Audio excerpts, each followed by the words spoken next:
أهلا بكم في شخصية مؤثرة مع مروة. 21 يونيو ذكرى ميلاد العندليب الأسمر عبد الحليم حافظ في قرية الحلوات التابعة لمحافظة الشرقية. هو الولد الرابع والأصغر بين إخواته. توفيت والدته بسبب مضاعفات الولادة، وتوفي والده بعدها بعام.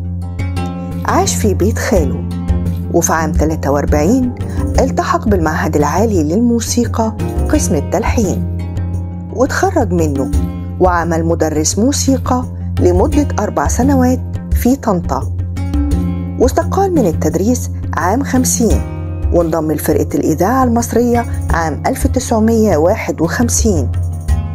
عرف الجمهور بأغنية صافيني مرة، واللي غناها في مدينة الإسكندرية، لكن لم تلق استحسان الجمهور، وأعاد غنائها مرة أخرى في القاهرة وحققت نجاح كبير.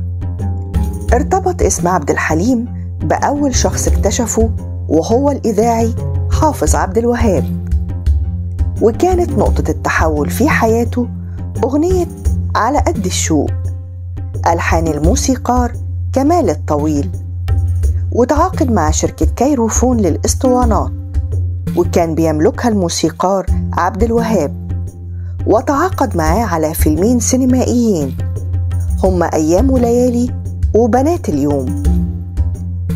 وفي لقاء تلفزيوني مع النجم سمير صبري كشف العندليب عن ميوله الكروية بتشجيع النادي الأهلي.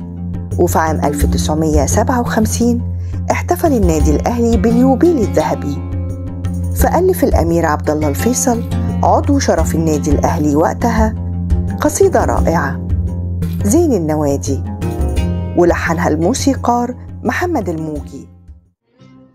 تحية وجلالا،